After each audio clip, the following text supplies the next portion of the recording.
This is a regular leak detection we're pulling up on. First thing we're always going to do is shut the house off, see if the meter's running. In this case, we have a leak probably somewhere after the meter. So we're walking the irrigation, now we're coming in the house, we're touching everything that stubs out. Washer, dryer, angle stops in bathrooms, water heater, we're gonna listen to everything.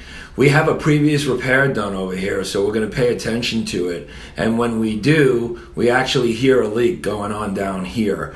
So from that point, we're gonna confirm that leak by closing off the water of the house. We're going to air it up with air and water, and now we're going to listen for a very distinct boil, which is water and air coming out of the pipe that's pooling. Here's what it looks like when we got it cut open and we were dead on right over the actual leak. So this is how we get these leaks done. Leak detection, it's a science. There's an art to it and there's a science to it. For more information, check out all our stuff on Leaktronics.com.